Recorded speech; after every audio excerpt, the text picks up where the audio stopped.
Hey guys, welcome to Planning with Crystal. So today's unboxing is going to be a box of stories. So you might have seen I did another one of these videos a couple of weeks ago, and in that I chose the mix box, which was a mix of fiction and non-fiction books.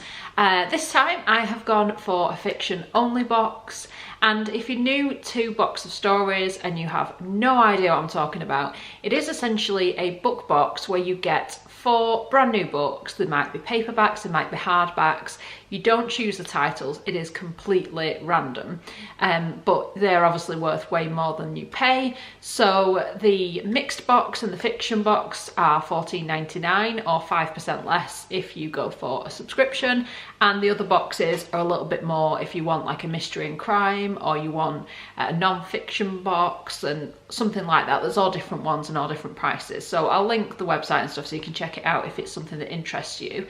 Includes free postage in the UK as well, and if it is your first time signing up for the box, you get £4 off that first box as well, so it makes it even cheaper. So we're still in lockdown. I'm reading a heck of a lot of books. I read a lot anyway, but particularly at the moment with the fact that we can't go anywhere, you read a book to escape, to go on an adventure, etc. So I'm going to share with you the 4 books that came in this box. Like I said, you can sign up as a subscription or just get a one-off box, so it's totally up to you if you want to try it out. So I'm going to read to you a little bit about each of the books and let you know what I think. So first of all, in my fiction box, I've got this one called Bad Sister by Sam Carrington. Someone's dead, someone's to blame. A gripping exploration of twisted family secrets. So first impressions, my sort of book, and it says you can't choose your family, but can you escape it? Then, when flames rip through their family home, only teenager Stephanie and her youngest brother escape unhurt. Brett always liked to play with fire, but now their dad is dead and someone has to pay the price. Now, psychologist Connie Summers wants to help Stephanie rebuild her life. She has a new name, a young son, and everything to live for. But when Stephanie receives a letter from someone she'd hoped would never find her, Connie is forced to question what really happened that night. But some truths are better left alone. So this book retails at $7.99. Then I've got one by Andrew Marr, and it's called Children of the Master. And I'm sure I've seen this advertised recently.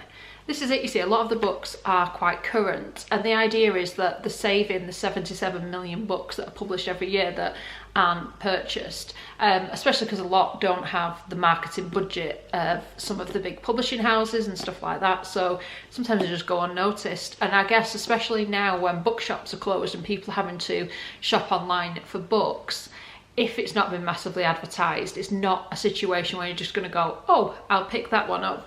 You're probably going to go for tried and tested authors and stuff. So this is a great way to try new authors as well. So this one is intriguing. So it says, Marr is back and better than ever. Don't think I've read any of his books. It says the Prime Minister's days are numbered. The Master, a shadowy figure from his party's past, plans to replace him with someone he can manipulate to his own ends. But who will he choose? 2 candidates stand out. David Petrie, a handsome, self-made Scot with a troubled personal history, and Caroline Phillips, a high-flying Londoner whose unconventional private life could make or break her. Against a backdrop of intrigue and betrayal at Westminster, these 2 must play the Master at his own game if they are to seize the greatest political prize of all. Interesting. So this retails at $8.99. And I'll tell you at the end of the video the value of everything in the box. So this one is a really heavy book. So it's a paperback, but I actually think it's a large print, because if you look at it compared to the size of this book, it's quite a bit taller and wider. And yeah, I'm trying to work out what's going on here really, or whether the book just happens to be bigger. But this one is called A Place to Remember, and it's by Jen J. McLeod. Can you ever reignite a lost love? So this sounds a bit of a kind of romance, modern romance type book. It says a man loses 5 years of his life. 2 women are desperate for him to remember. Running away for the second time in her life, 27-year-old Ava believes the cook's job at a country B&B is perfect until she meets the owner's son, John Tate. The young 5th generation Grazia is a beguiling blend of both man-boy and terrible flirt. With their connection immediate and intense, they begin a clandestine affair right under the noses of John's formidable parents. 30 years later, Ava returns to Candlebark Creek with her daughter Nina, who is determined to meet her mother's lost love for herself.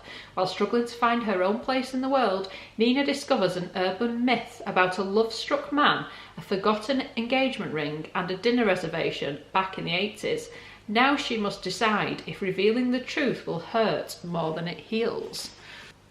So this looks like the perfect kind of escapist type tale. And then finally there is one called The Piranhas by Roberto Saviano, and it says a novel. It says, in Naples, a new kind of gang rules the streets, the Piranhas, the children's gangs, groups of teenage boys who divide their time between Facebook or playing Call of Duty on their PlayStations and patrolling the streets armed with pistols and AK-47s, terrorising local residents in order to mark out the territories of their mafia bosses. The Piranhas tells the story of the rise of one such gang and its leader, Nicholas, known to his friends and enemies as the Maharaja. Nicholas's ambitions reach far beyond doing other men's bidding. He wants to be the one giving orders, calling the shots and ruling the city. But the violence he is accustomed to wielding and witnessing soon spirals out of his control. And this retails at $13.99, so quite a saving to get it in here. And this is another quite large book. This one retails at $14.99. So I'm just going to show you a little book stack of everything that came in the box. I'll also add up the RRP of all the books so you can see how much this particular book box is worth. So if you're just looking for a load of books to read and you'd like to try out some new authors or some that you might not have picked up yourself and you like the element of surprise, it's a very happy mail day when it turns up, definitely check out a box of stories. In terms of the contents, you can't choose what's in there. You may get a book that you've read before. I had a book I'd read before in the last box that I got from them, and I just gave it to a friend because it's a great book. I've read it, I enjoyed it. I probably won't read it again, but someone else can enjoy reading it. I actually gave away my original copy of the book as well, that's how good it was. I thought I wanted someone else to read it. But in terms of getting any of these books in a future box of mine, that shouldn't happen. When you've got an account with them, they know what books they've sent you before, so you will never get a duplicate in any of your boxes. So that's a pretty good way of doing it. So I hope you've enjoyed watching this unboxing. Would you like to see more unboxings of a box of stories? Have you tried it or will you be trying it now? Let me know in the comments underneath. Thank you so much for watching. Bye guys!